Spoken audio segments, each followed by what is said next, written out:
নতুন একটা মজাদার রেসিপি নিয়ে হাজির হয়েছি। আজকে আমি তৈরি করে দেখাবো তালের দুধ বড়ার পিঠার রেসিপি।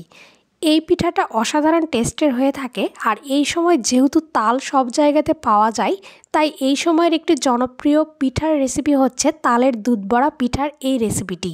প্রথমে একটি বোলে তালের রস বা তালের পাম্প নিয়ে নিয়েছি। এরপর এখানে 2টা কলা দিয়ে দিতে হবে। এরপর পরিমাণ মতো এখানে চিনি দিয়ে দিয়েছি। এখানে আমি 1.5 কাপ পরিমাণ চিনি অ্যাড করে দিয়েছি। চিনিটা ভালোভাবে তালের সাথে মিশিয়ে নেওয়ার পরে এখানে অ্যাড করে দিলাম 2 কাপ পরিমাণ ময়দা। আপনারা এখানে ময়দার পরিবর্তে চালের গুঁড়া ব্যবহার করতে পারবেন। এবার সবগুলো মিশ্রণ খুব সুন্দরভাবে মাখিয়ে নেওয়ার পর একটি কড়াইয়ে পরিমাণ মতো তেল দিয়ে দিলাম। তেলটা ভালোভাবে গরম হয়ে গেলে এখানে তালের বড়াগুলো ভেজে নিতে হবে। তেলটা ভালোভাবে গরম করে নেওয়ার পর এখানে তালের বড়াগুলো দিয়ে দিতে হবে, আর মাঝারি আঁচে ভালো করে তালের বড়াগুলো ভেজে নিতে হবে। অল্প অল্প করে তালের বড়াগুলো এখানে অ্যাড করে দিয়েছি, আর খুব সুন্দরভাবে ভেজে নিতে হবে। তালের বড়াগুলো যাতে একে অপরের সাথে লেগে না যায়, এজন্য খুব সুন্দরভাবে হাতা দিয়ে নাড়াচাড়া করে নিতে হবে, আর ভালো করে তালের বড়াগুলো ভেজে নিতে হবে।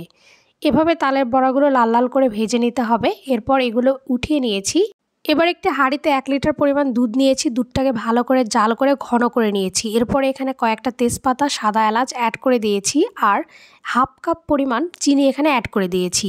এবার উষ্ণ আঁচে জাল করে নিতে হবে, আর এখানে আগে থেকে যে বড়াগুলো ভেজে নিলাম সে বড়াগুলো অ্যাড করে দিতে হবে। বড়াগুলো দুধের ভিতরে অ্যাড করে দেওয়ার পর গ্যাসের ফ্লেমটাকে লো টু মিডিয়াম ফ্লেমে ভালো করে ফুটিয়ে নিতে হবে।